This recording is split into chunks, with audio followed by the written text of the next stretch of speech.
Heyo everybody, Haku here with my live reaction or read through, whatever you want to call it, for Beastars chapter 149. I'm really excited to read this one. So yeah, sorry if I look a complete mess. I literally just got out of the shower. Today was, and yesterday were hectic and crazy for me outside of YouTube. So at first I was going to be like, I don't even feel like making any videos tonight. But I changed my mind. I was like, nah, I really want to do Beastars. I gotta do Beastars. So I clicked onto this. I was like, yeah, I gotta do Beastars. And I come and I look, and the title for this one is The Second Coming of the White Fox. So I'm super excited. I'm like, does that mean we're getting light-haired Lugosi back? Even though it's not really a fox, does that mean, do we know any foxes? I mean, I was a Tibetan fox. Is I coming back? Hyper I, just a side character that we've seen in one chapter coming back. I'm excited. I'm really excited though. So last time we had that cliffhanger, and I said that my guess for it, a lot of people had a lot of really good guesses, like Lugosi growing back his fangs. That I think is a really good theory that I like a lot because, I mean, nothing against anybody out there that could be watching this that could have dentures, but for our 18-year-old wolf main character, I kind of feel like he needed his fangs back rather than just the dentures. So I hope that's the case, honestly, but my personal guess was I think it's just going to be some comedy gag like, oh, I spilt some ketchup, or it could be literally anything. But yeah. Let's see what happens. Let's start reading chapter 149, Second Coming of the White Fox, and we see Lugosi staring at the bloody sheets here. Alright, here we go. What happened while I was sleeping? What happened? Haru-chan. That panel right there is actually very reminiscent of another panel. I can't think of it though. Maybe I'm thinking of the really iconic set of panels with him and Lewis smiling at each other after the Riz incident. That might be the panel I'm thinking of that this reminds me of Lugosi here. I don't sense even the slightest sign of life. This futon that's covering the blood-stained bulge. Why can't I bring myself to take it off? My body is frozen. Instantly, the color of all my fur turned completely white. Oh, is it the result of sudden psychological trauma, shock, or has my soul left my body? No, this is reality. All the blood in my face and hands feels so cold. Suddenly, unbelievably, I put an end to everything. I gave in to it last night. And he starts crying. I don't believe it for a second. So he legitimately thinks he killed Haru, and he's going absolutely crazy over it, but still don't believe it. Haru-chan, my body knows it. It feels like a part of my heart already prepared for this to happen. Why don't you show some more panic, me? I need to call for an ambulance or the police. Now that I think about it, Haru-chan, the night of New Year's Eve, when I had my duel with Riz, unlike you, I established a genuine friendship with Lewis, and am able to attain a romantic relationship with Haru. I can find common ground with herbivores. I am a carnivore of justice. I was feeling, internally, triumphant.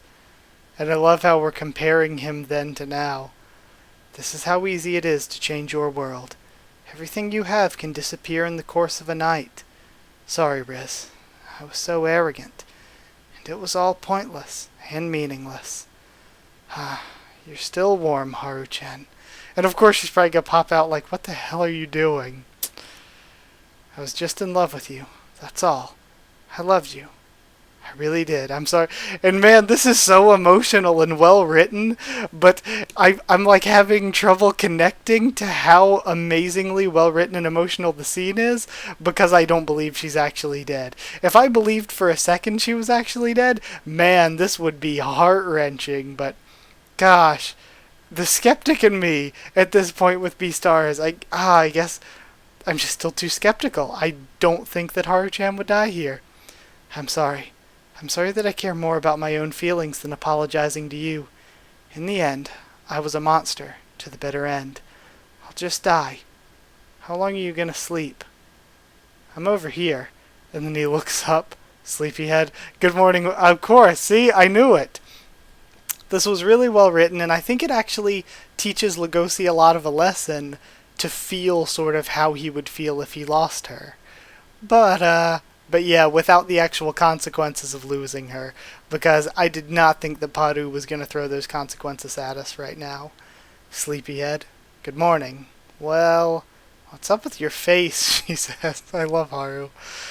Man, Haru-chan has really become, like, such a great character. Huh? Okay, look, I was trying to find some tomato juice in your fridge, and I did find some eventually, but it was one of those really big bottles, tailor-made for carnivores, you know? Oops. It was so heavy. Again, whoops, I spilled some ketchup.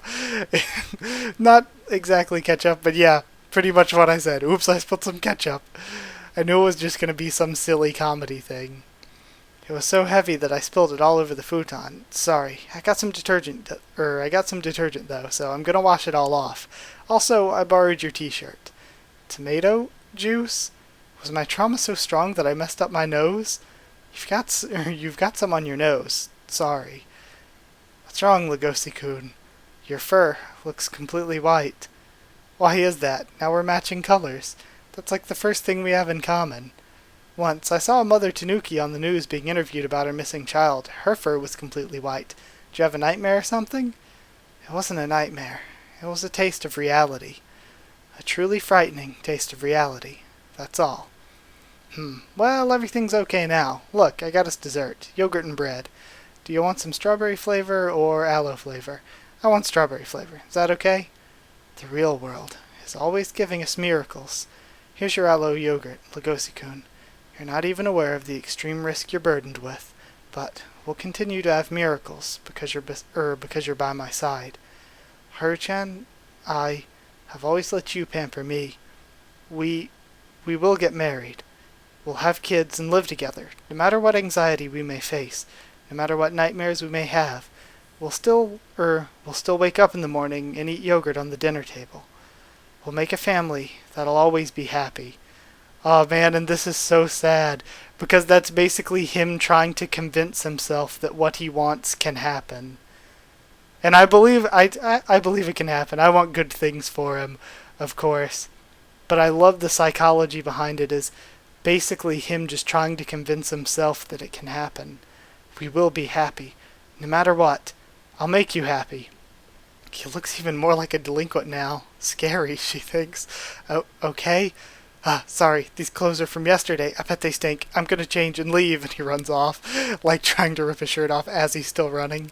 He's still bothered that I told him this room stinks, she thinks. Huh? Where are you going? What? Hey, calm down. Where are you going? And then he thinks for a bit. And he kisses her on the cheek. That's adorable, her face.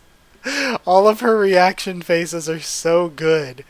How did I end up loving Haru's character this much? She is so great. Like, I constantly think, oh man, no character can be better than this one in Beastars, and then I keep loving each of them even more. Like, no character can beat, like, early game Lugosi, and then I'll be like, oh man, but I love Lewis, or I love Ibuki, and then, oh no, Lugosi's even better now, he's incredible because of the Meat Sage training, and then, oh my god, I love Sebun and Zagwan, or Medon is so compelling, and now back to Lugosi, and then back to Haru. And it's like, every time I think Paru has done so well with a character that I can't love another character more, they keep developing even more. God, I love it. Sorry, you have nothing to be sorry about. You can leave the door unlocked when you leave. Later. She's just still confused. He just tried to apologize, didn't he? Next door. Hey, why does that have to be the first thing the single office lady has to hear in the morning? Came out of her room right when they started talking. Oh, so Sebun heard it all, of course. And holy shit, not a gotta. Fuck off. Do not do this. Oh, and I love that he has melon just scribbled over top of the little Shishigumi tapestry there. Man, I love Medon, but he better not fuck with Agata. I'm pretty sure that's Agata. He's the one that I've really started to like recently. And of course, there's a note that the kanji on the tapestry says lion. I hear some of the elite carnivores like eating meat, like eating melon with raw ham. Doesn't that sound stylish, Agata? Depending on how you answer my questions, I'm going to spill your brains on top of this melon and see if I can get a fancy kick out of it. I think I might even enjoy it the way I am now. After ignoring this group's promise to team up with me, where were you guys bumming around? Well, actually, I think I'm actually starting to regain my sense of taste, and Meron is just getting more and more unhinged. I wonder why. Young animals are so full of life, and Lugosi has made it behind him. I can't help but be drawn to them. Man, I love this. So we get Agata being saved. We're going to have Lugosi confronting Meron again after last time he betrayed and shot him. This is the best manga. I say it every time I read. You can tell whenever I record these videos, because every time after I record this, I'm immediately on Twitter like, okay guys, I know that I say this every time, but Beastars is the best manga right now. It is untouchable. Holy crap. This is so good. All the stuff with Lugosi carrying in to the stuff now. Oh, and I'm so excited to see him interact with Meron again. This is so good. Because I thought we would have just seen the Lugosi stuff. And I thought it was going to end with that Sebun panel. And I was going to be happy with that. Because that seemed like a weird, like a joke little Sebun panel to end on. That's where I thought it was going to end. And then we kept going for a few more pages. And now I get to see Meron and Lugosi again. Agata's hopefully not going to die. Man, what a happy day. But either way, I'm going to try to get this video up as quickly as possible, so I'm going to go ahead and end it here. I absolutely loved this, if you couldn't clearly tell. Tomorrow, hopefully, I'm going to try to do like reactions to the opening and ending for the anime and get the anime review up for episode 2. That'd be awesome. I still want to do like a discussion video on Beastars as a whole, just to hype people who haven't seen the series to try to get them into it. Or maybe people that are just now giving the anime a try, to like spoiler-free sort of hype them to continue on with the series, watch the rest of the anime, stick with it for a season 2 if there is one hopefully, or to pick up the manga because it's amazing. So yeah, I suppose that is it. Thank you so much for watching. Like if you did like the video, and comment down there too. Tell me what you thought of this chapter, what you thought of my thoughts and reaction and all that. Subscribe for more Beastars, much more on the channel. Follow on Twitter if you want, and I can keep you updated there on stuff for the channel, or I can talk to you there. I always tweet out whenever I post anything new, and I just talked about how I always tweet whenever I read this, like so blown away by it. Also, if you'd like to help keep the channel going and support my ability to continue making videos on Patreon, it's patreon.com/HakuOfTheTubes, or a link will be in the description. Also, you can help sort of give suggestions and vote on new series there. The current patron-voted series is Assassination Classroom, the anime. They specified anime over manga, so I'm doing the anime and I'm really enjoying it. But yeah, if you want to be in whenever I select a new series to throw into the channel, that'll be there.